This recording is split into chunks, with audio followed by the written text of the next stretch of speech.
और हनुमान जी की मुलाकात हुई। अर्जुन और हनुमान जी दोनों की मुलाकात हुई। बातचीत करते करते अर्जुन कहता है, इतना बड़ा कष्ट उठाने की क्या आवश्यकता थी कि एक एक पत्थर लाए और पानी में डाले, इतने बड़ा सेतु तैयार किया, इतना बड़ा पुल तैयार किया। अरे रामचंद्र जी एक तीर मारते, एक बाण मारते और एक पुल तैयार कर देते। तो हनुमान जी कहने लगे, वो पुल कच्चा होता, वो पुल जो है वो कच्चा होता, टूट जाता। अर्जुन कहता है, कैसे टूट जाता भाई? कहते मैं बनाता हूं पुल। हनुमान जी कहते हैं, मैं तोड़ देता हूं। लगी शर्त? कहते लगी शर्त।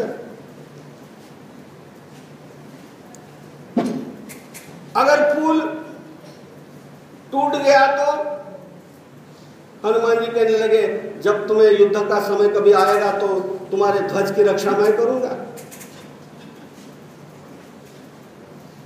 और नहीं तो यदि अर्जुन कहता है मैं हार गया तो चीता बना करके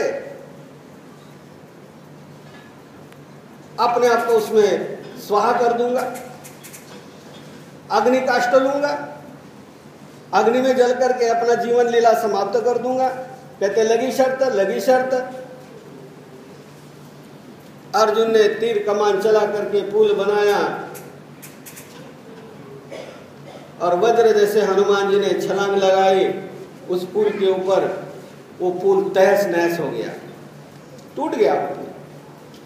शर्त के मुताबिक लकड़ियां इकट्ठी कर दी गई, उसमें आग लगा दी गई और उस चीता के ऊपर चढ़ने के लिए उस चीता की प्रदक्षिणा डाल रहे अर्जुन।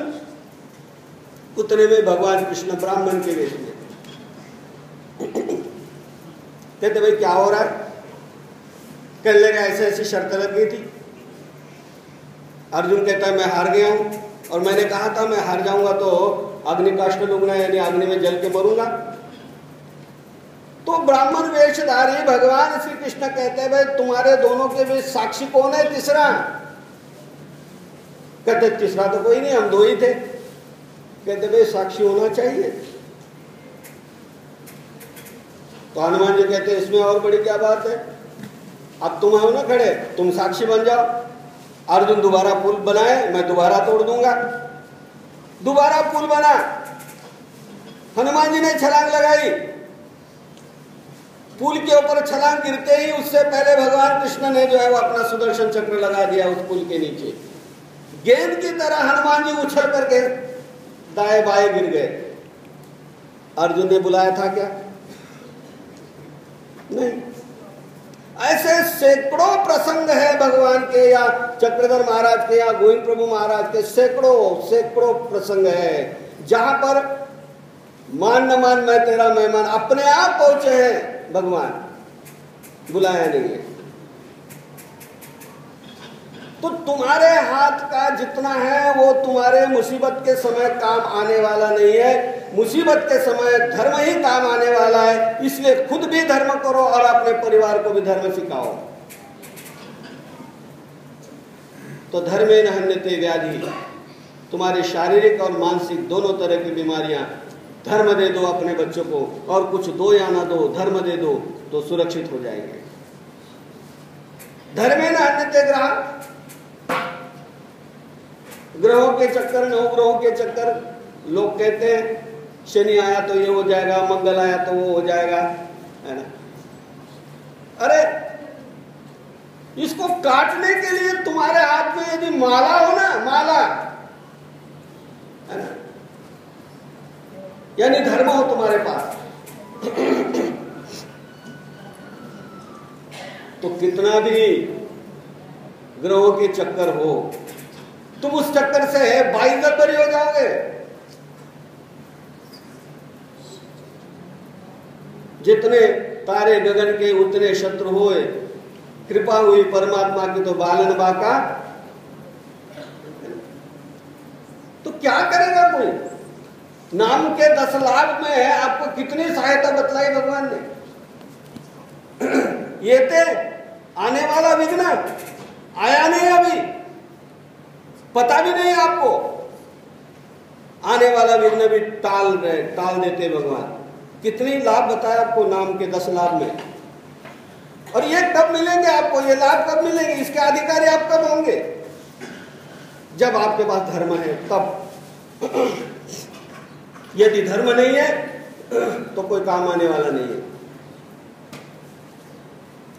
धर्मे न अन्य शत्रु, कौरव पांडव का युद्ध आपने सुना, धर्म और रक्षती धर्म ने ही रक्षा कर दिया।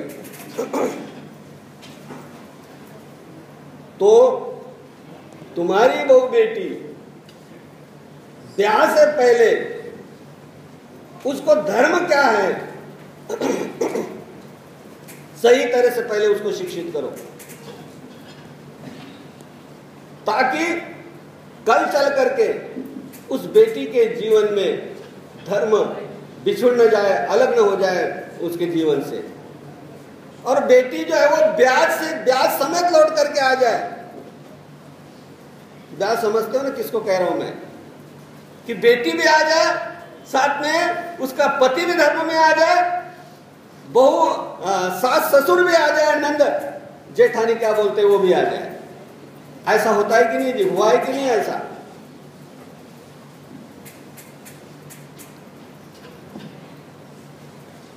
तुम अपने धर्म का पालन सही तरीके से कर सकते हो। और एक बात मैंने देखी,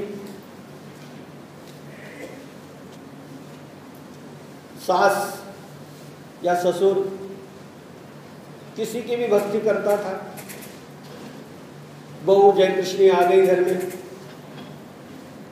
सास भी पूरी हो गई, ससुर का भी तत्सत हो गया, ना सास रही ना ससुर रहा, लेकिन उनकी पूजा घर में रह गई। वो जो पूजा करते थे वो पूजा घर में रह गई। ध्यान देना मैं क्या कह रहा हूं, सास ससुर जो अन्य पूजा करते थे वो पूजा घर में है, और उस घर में जय कृष्णी लड़की ब्याह करके चली गई। अब उस लड़की को आपने धर्म नहीं दिया है तो लड़की क्या करेगी पता है, लड़की वही काम करेगी जो सास करती थी। तो दोनों नाव पर पैर दे करके चल रही है, डूबना ही डूबना है। वो सास की भी पूजा करती है और जय कृष्ण की भी पूजा करती है।